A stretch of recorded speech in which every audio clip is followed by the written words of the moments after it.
नमस्कार दोस्तों, मैं मुकेश कुमार लक्ष्य स्पार्क चैनल में आपका स्वागत एवं अभिनंदन करता हूं।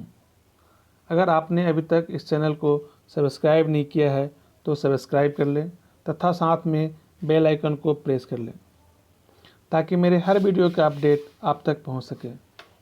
दोस्तों, चैप्टर वाइज टेस्ट सीरीज़ के अंतर्गत आज की इस वीडियो में मैं आपके लिए भारत का संवैधानिक विकास का दूसरा भाग लेकर उपस्थित हुआ हूँ। इसका पहला भाग अगर आपने अभी तक नहीं देखा है तो इस वीडियो को देखने से पहले प्रथम भाग को अवश्य देखें। प्रथम भाग का लिंक इस वीडियो के डिस्क्रिप्शन में दिया गया है।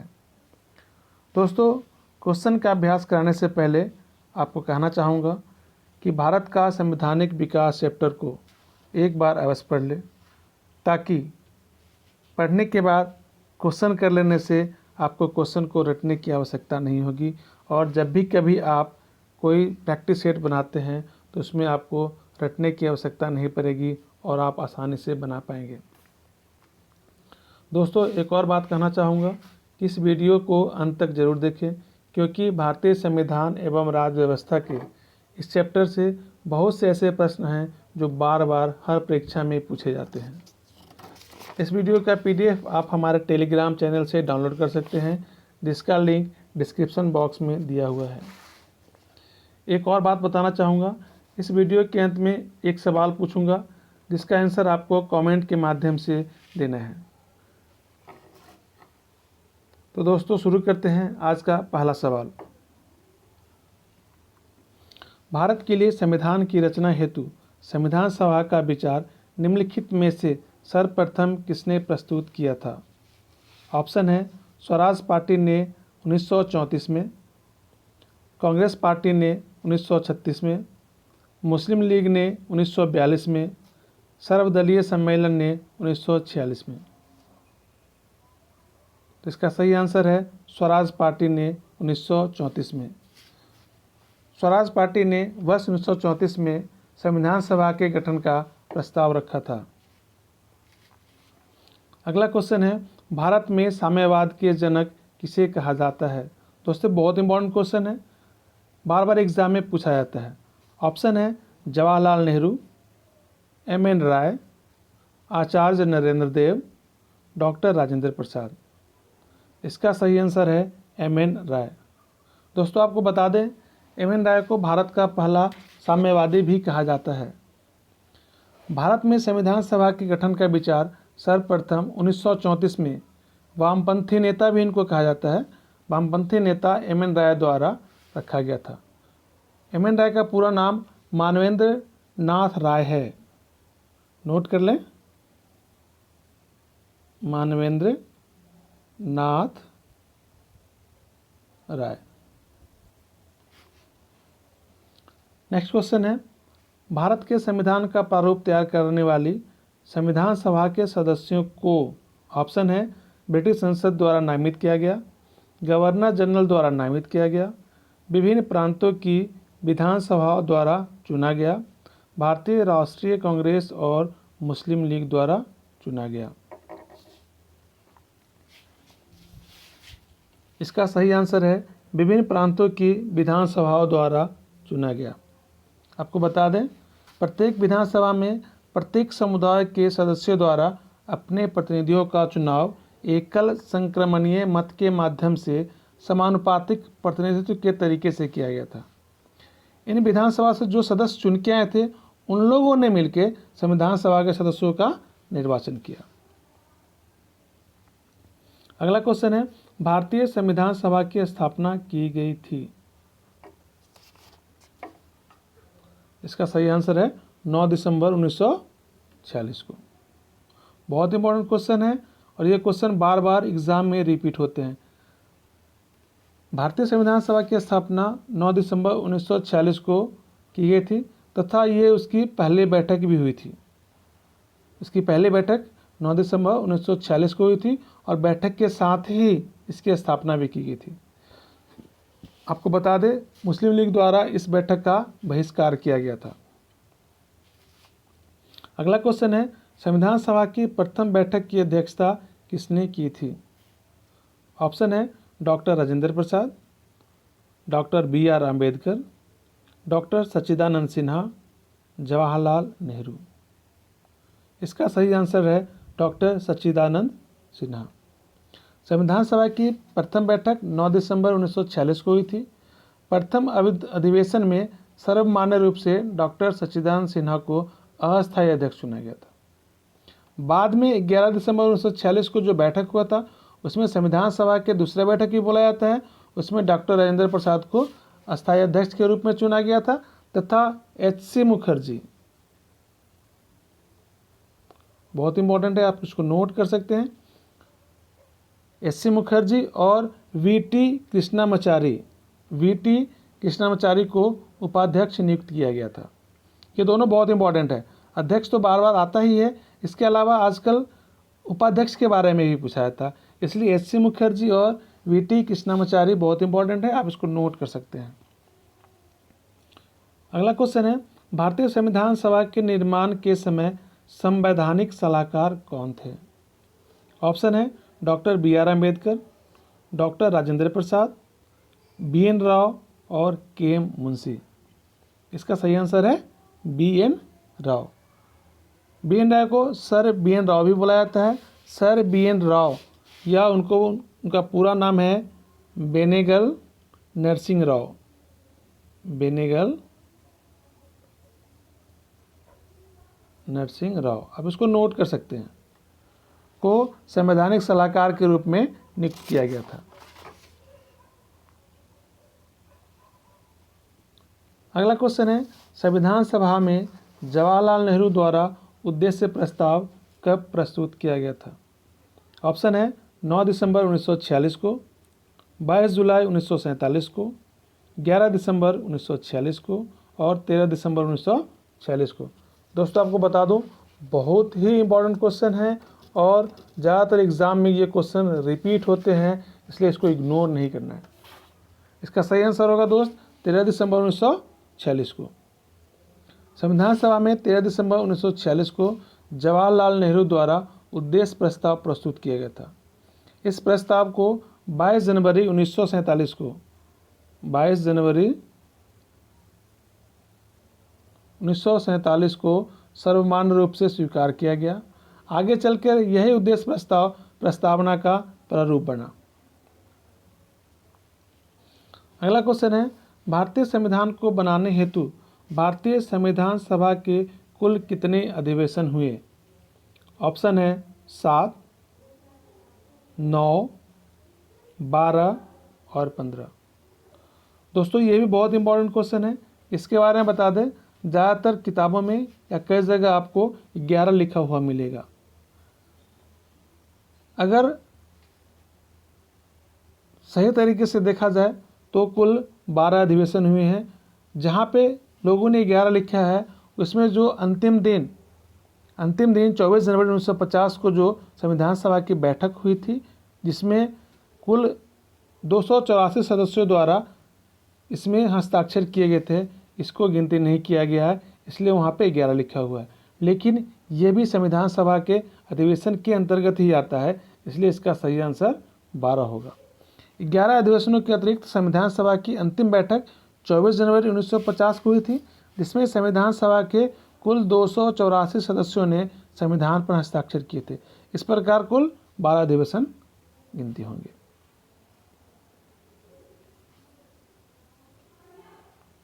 अगला क्वेश्चन है, संविधान सभा की संघीय संविधान समिति के अध्यक्ष कौन थे? ऑप्शन है जवाहरलाल नेहरू, सरदार वल्लभ भाई Patel, doctor B.R. Ambedkar, J.B. Kripalani. इसका सही आंसर है जवाहरलाल नेहरू। संविधान सभा की संघीय संविधान समिति के अध्यक्ष जवाहरलाल नेहरू थे।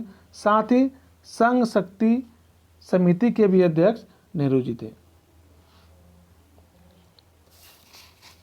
अगला क्वेश्चन है, भारतीय संविधान सभा की मूल अधिकारों एवं अल्पसंख्यकों संबंधी परामर्श समिति के अध्यक्ष कौन थे?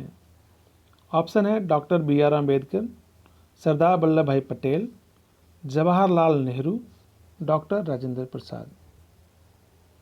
इसका सही आंसर है सरदार वल्लभ भाई पटेल। सरदार पटेल मूल अधिकारों एवं अल्पसंख्यकों संबंधी परामर्श समिति के अध्यक्ष थे, जबकि परामर्श समिति की दो उप समितियाँ थी। एक था मूल अधिकार उप समिति और दूसरा था अल्पसंख्यक उप समिति। जो मूल अधिकार उप समिति थे उसके अध्यक्ष थे JV कृपलानी तथा जो अल्पसंख्यक उप समिति थे उसके अध्यक्ष थे HC मुखर्जी। अगर आपको नाम नोट करना है तो आप नोट कर सकते हैं। मूल अधिकार उप समिति के अध्यक्ष थे JV कृपलानी, JV कृपलानी, और दूसरा अल्पसंख्यक उप समिति, इसके अध्यक्ष थे HC मुखर्जी।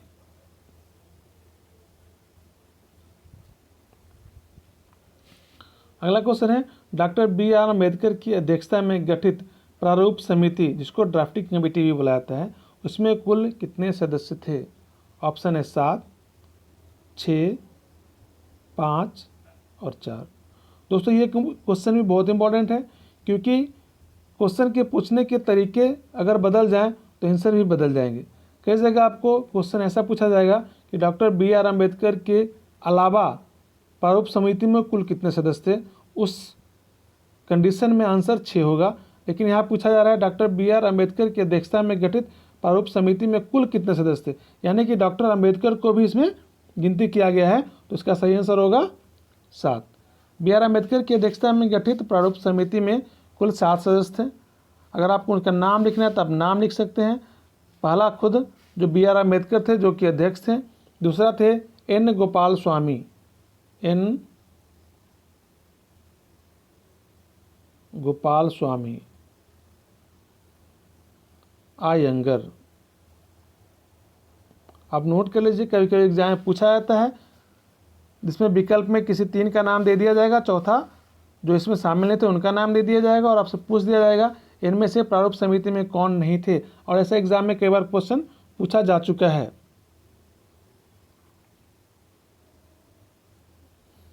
दूसरा नाम है अल्लादी कृष्णा स्वामी अय्यर, तीसरा नाम है KM मुंशी, चौथा नाम है सैयद मोहम्मद सादुल्ला,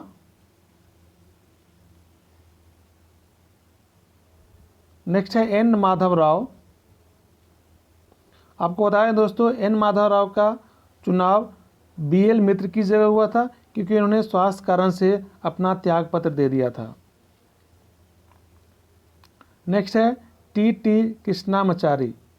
इनके बारे में बता दें, इनसे पहले DP खेतान का सिलेक्शन हुआ था, लेकिन 1948 में इनकी मृत्यु हो गई। उसके पश्चात TT कृष्णामाचारी को उनकी जगह पे लाया गया था। अगला क्वेश्चन है संविधान के तृतीय वाचन के दौरान किसके द्वारा the constitution as settled by the assembly be passed संविधान सभा में प्रस्तुत किया गया?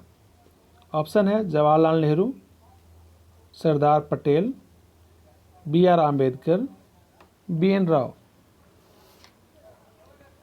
इसका सही आंसर है BR अम्बेडकर। दोस्तों आपको बता दें कि तृतीय वाचन के दौरान BR अम्बेडकर द्वारा the constitution as settled by the assembly be passed संविधान सभा में प्रस्तुत किया गया था। इस प्रस्ताव को 26 नवंबर 1949 को नोट कर सकते हैं। 26 नवंबर 1949 को पारित किया गया था। आपको बता दें संविधान सभा पास होने तक कुल 3 वाचन हुई, जिसमें पहला वाचन 4 नवंबर से 9 नवंबर 1948, इसको भी आप नोट कर सकते हैं, बहुत इंपॉर्टेंट है, एग्ज़ाम में आते हैं। पहला जो वाचन था वो 4 नवंबर से 9 नवंबर 1948, जबकि दूसरा वाचन है 15 नवंबर 48 से 15 नवंबर 1948 से 17 अक्टूबर 1949, और तीसरा वाचन है 14 नवंबर 1949 से 26 नवंबर 1949 तक। आप नोट कर ले, बहुत इंपॉर्टेंट है, एग्जाम में पूछा जाता है। अगला क्वेश्चन है, भारतीय संविधान को संविधान सभा द्वारा अंगीकृत किया गया। ऑप्शन है 26 नवंबर 1949 को, 15 अगस्त 1949 को, 2 अक्टूबर 1949 को और 15 नवंबर 1949 को। दोस्तों ये क्वेश्चन है बहुत इंपॉर्टेंट है और एग्ज़ाम में बार बार रिपीट किया जाता है। इसका सही आंसर होगा 26 नवंबर 1949 को। भारतीय संविधान को संविधान सभा द्वारा 26 नवंबर 1949 को अंगीकृत किया गया था। आपको कन्फ्यूज़न क्रिएट करने के लिए संविधान को अपनाने, पारित होने, अंतिम रूप देने तथा उसके पूर्ण होने की तारीख कब थी, इस प्रकार भी आपसे क्वेश्चन किया सकता है, आपको कन्फ्यूज किया सकता है।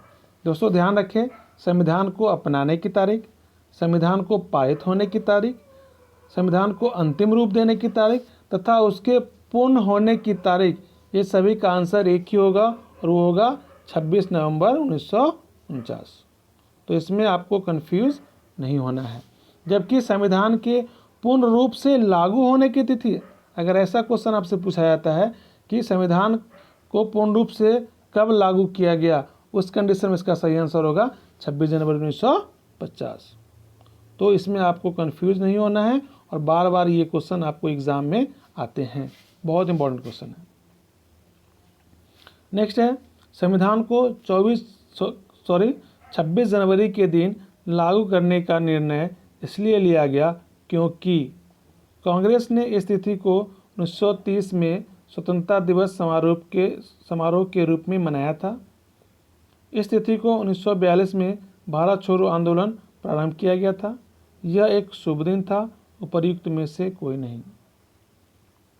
इसका सही आंसर होगा, कांग्रेस ने इस तिथि को 1930 में स्वतंत्रता दिवस समारोह के रूप में मनाया था। संविधान को 26 जनवरी के दिन लागू करने का निर्णय भारतीय राष्ट्रीय कांग्रेस के लाहौर अधिवेशन, जो कि 1929 में कहाँ हुआ था, लाहौर में हुआ था, दिसंबर महीने में। उसमें पूर्ण स्वराज की घोषणा की गई थी तथा 26 जनवरी 1930 के दिन को प्रथम स्वतंत्रता दिवस के रूप में मनाए जाने की भी घोषणा उसी दिन की गई थी और मनाया भी गया था। इसी कारण 26 जनवरी के दिन ही संविधान को लागू किया गया। नेक्स्ट क्वेश्चन है, किस वर्ष में जन गण मन को भारत के राष्ट्रगान के रूप में अपनाया गया। बहुत इंपॉर्टेंट क्वेश्चन है, इसमें भी आपको कन्फ्यूज़न क्रिएट किया जाएगा। ठीक है, कहीं राष्ट्रगान पूछ दिया जाएगा, कहीं राष्ट्रगीत पूछ दिया जाएगा, तो इसलिए क्वेश्चन को ध्यान से देखना है। ऑप्शन है 1948 में, 1949 में, 1950 में और 1952 में।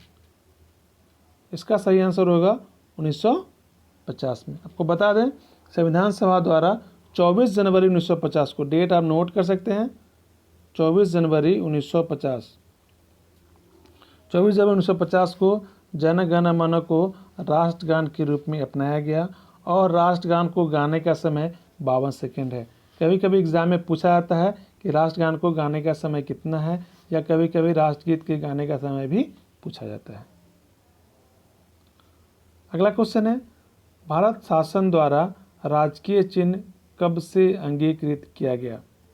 ऑप्शन है 15 अगस्त 1948, 2 अक्टूबर 1947, 26 जनवरी 1948, 26 जनवरी 1950। इसका सही आंसर होगा 26 जनवरी 1950। भारत शासन द्वारा राजकीय चिन्ह 26 जनवरी 1950 को अंगीकृत किया गया। अगला क्वेश्चन है, भारतीय मूल संविधान में शामिल थे। ऑप्शन है 395 अनुच्छेद, 22 भाग, 8 अनुसूचियाँ। दूसरा ऑप्शन है 371 अनुच्छेद, 21 भाग, 11 अनुसूचियाँ। तीसरा ऑप्शन है 372 अनुच्छेद, 20 भाग एवं 7 अनुसूचियाँ। चौथा ऑप्शन है 380 अनुच्छेद, 23 भाग और 8 अनुसूचियाँ। ये भी बहुत इंपॉर्टेंट क्वेश्चन है, एग्जाम में बार बार रिपीट किए जाते हैं। इसका सही आंसर होगा 395 अनुच्छेद, 22 भाग और 8 अनुसूचियाँ। 26 नवंबर 1949 को अपनाए गए संविधान में प्रस्तावना, उसके बाद 395 अनुच्छेद, 22 भाग और 8 अनुसूचियाँ थी। प्रस्तावना को पूर्ण संविधान लागू होने के बाद यानी 26 जनवरी 1950 के पश्चात लागू किया गया।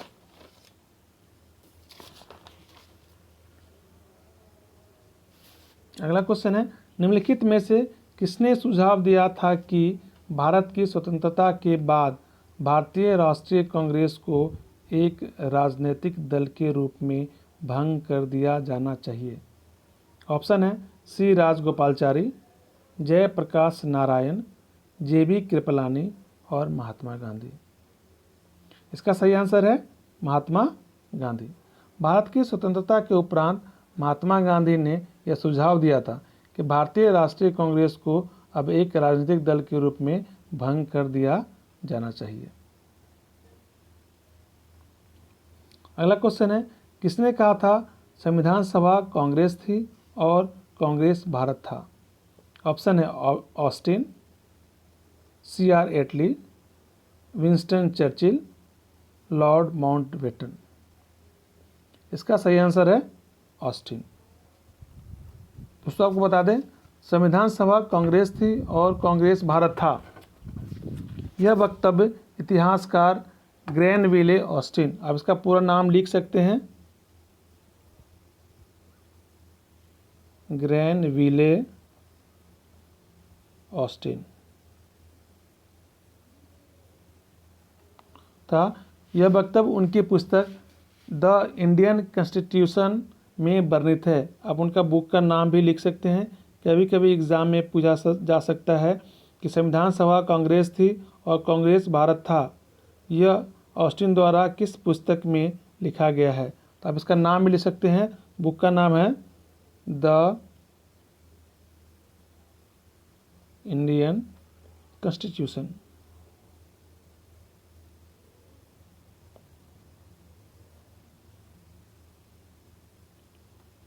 आप नोट कर सकते हैं।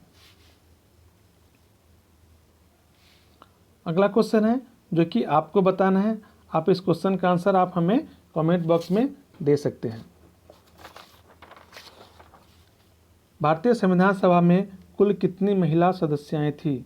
ऑप्शन है 15, 13, 12 और 10। इस क्वेश्चन का आंसर आपको हमें कमेंट बॉक्स में देना है। अगर आप नहीं दे पाएंगे तो जो हमारा अगला सेशन होगा उसमें हम इस क्वेश्चन का आंसर आपको बताएंगे। दोस्तों अगर आपको मेरा यह वीडियो अच्छा लगा तो प्लीज़ शेयर करें, सब्सक्राइब करें और लाइक करें।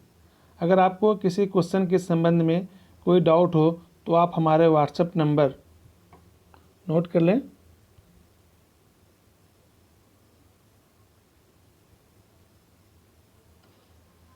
व्हाट्सएप नंबर पर मैसेज कर सकते हैं और डाउट क्लियर कर सकते हैं। धन्यवाद।